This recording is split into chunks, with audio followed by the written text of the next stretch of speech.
What's up, YouTube? This is Jaren here. I go by Big Dreams Online, full-time eBay reseller, helping you out along your reselling journey, giving you tips and tricks. Today, I wanted to kind of pull back some of the band-aids and show you some of my wounds. I'm going to show you some of the items that I purchased early on in my eBay career that have still been sitting in my store.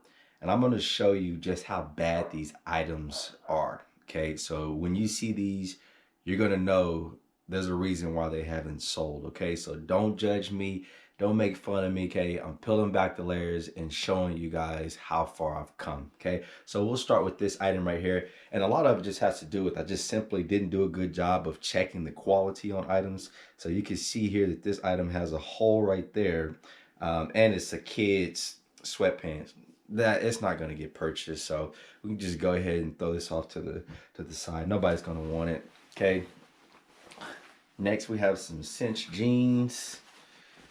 These actually have a cargo pocket that was sewn on there. Okay, and you can tell it was sewn on there because it's a completely different color, and I've never seen any cinch jeans with the cargo pocket like that on there. So that tells me that, you know, somebody altered these and there's a reason why they haven't sold. So another one, and there's quite a few of these guys, just some horrible finds. These are all dirty and stained.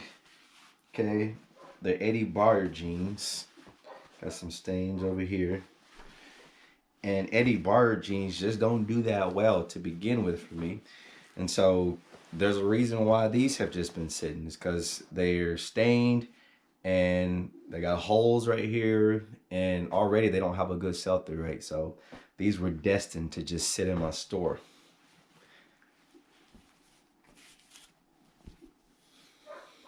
Stains all right here, no bueno.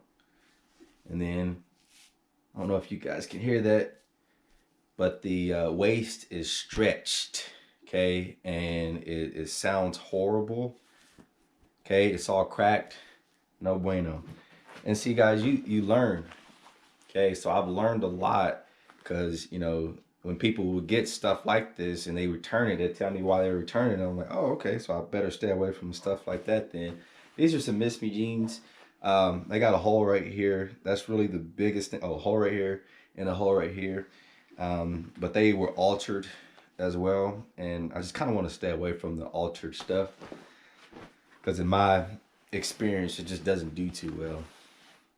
Blue Mountain, nothing wrong with these other than they don't really have a sell-through rate, meaning nobody really buys Blue Mountain jeans. But for some reason, I thought I could sell these, okay, and apparently I couldn't.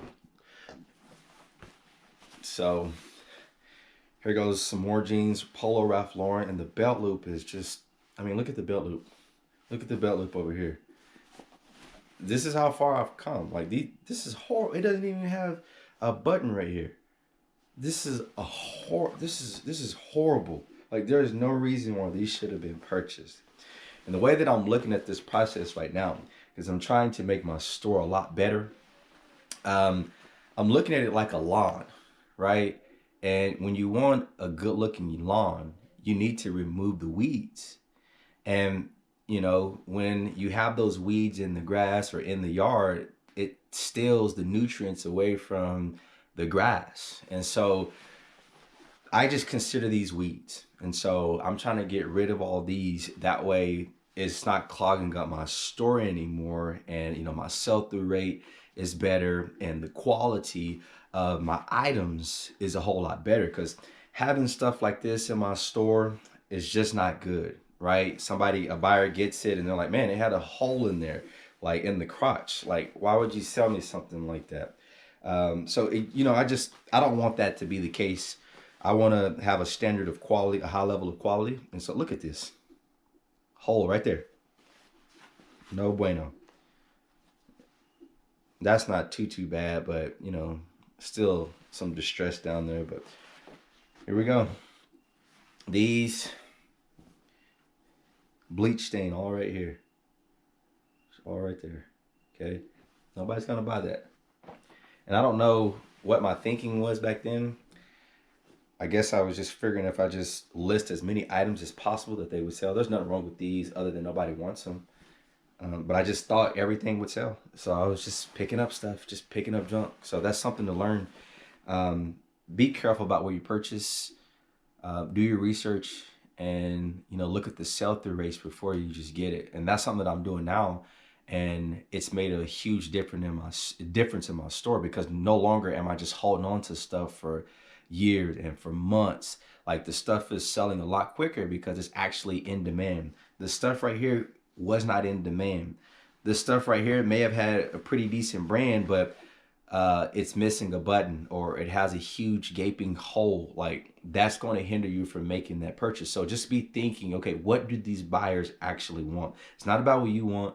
It's not about what you think they want. What do they actually want? So this doesn't even have the button here, and it's a brand that isn't that good, Classics. I mean, I definitely reached on these. I don't know why I purchased these, guys. So I'm shocked myself to see some of these purchases, and I'm so glad that I'm doing this right now so that I can get my store the way it needs to be. Big Mac jeans, these are huge. They're, cargo carpenter style jeans, but they've been sitting for a long time, and I can guarantee you that I did not look at the comps on these before I purchased them.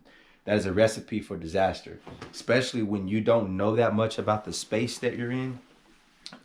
Like, you're just relying on your own abilities, and that's probably not the best thing to do.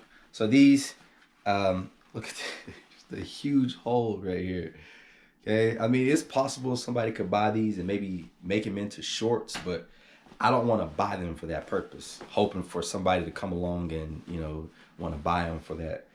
So we're almost done, guys. Okay, so these right here, they just got holes all in them. Yeah, holes all in them. And then the pant legs are just kind of distressed, and they've been mutilated.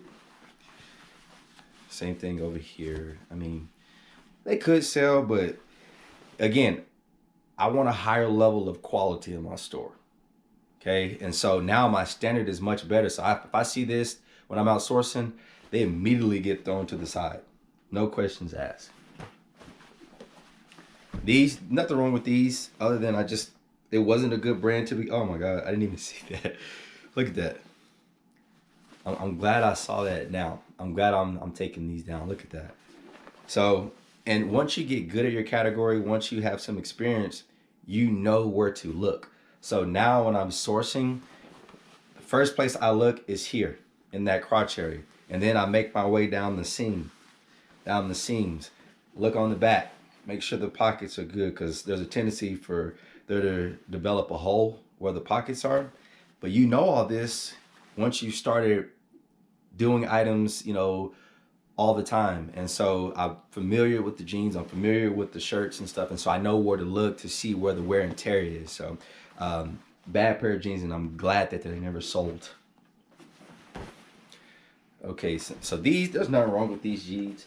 These are 7 jeans, but they're just not that in demand. And so I should have never purchased these. Here we go. These weren't too bad. I found a little stain. These are some chaps, just like some slacks. They got a few stains here and there, and I just ultimately decided to take them out of the store because I don't want those in there. Ruby Road. I saw the new tags and I was like, I must get it. And they have been sitting for a very long time. So finally taking these out of the store. Like I said, brand new, but the sell-through rate isn't that good on them. So I'm just getting rid of those. Okay, so we got some Vineyard Vines. I saw the name Vineyard Vines, and so I just automatically picked it up, okay? Let me tell you something. Just because the brand is really good, or just because the brand is something you heard of, does not mean that that item has a good sell-through rate.